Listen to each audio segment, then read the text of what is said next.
discuss releasing these emotions. That's the purge.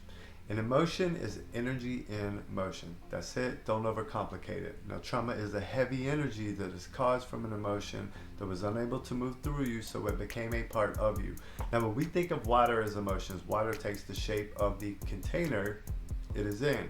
So in this case, it takes hold over every part of your body. You're mostly water, but those emotions in your anatomical waters is absorbed into your body and stored in various organs and dark areas.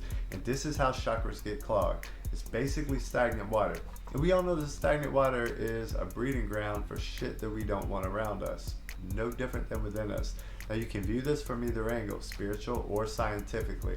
The root chakra is primarily where trauma is stored. That's well known. But what is the root chakra?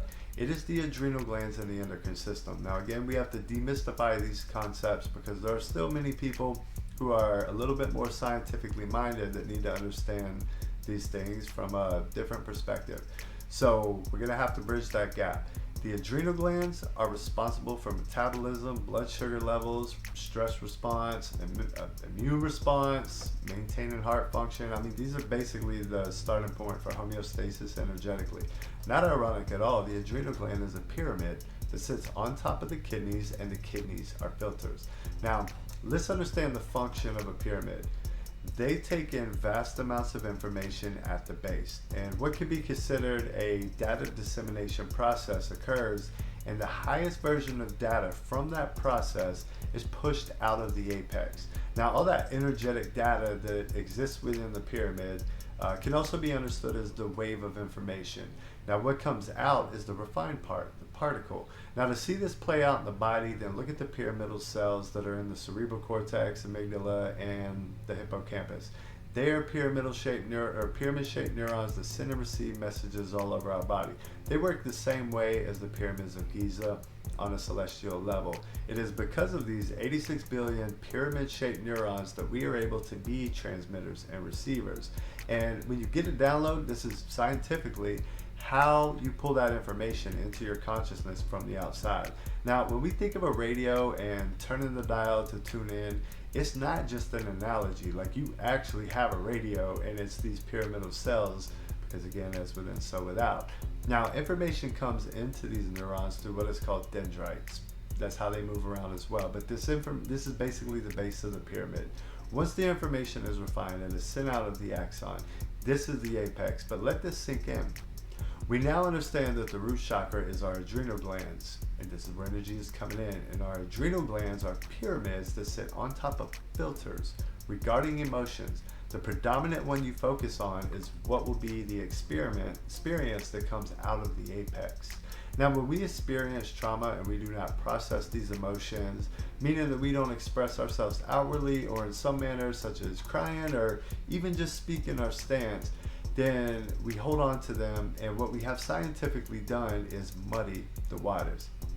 Now, when you hear little sayings like this, especially in the exoteric common talk, there is always a deeper truth hiding behind it. Make no mistake, the exoteric has every bit as much symbolism as the esoteric.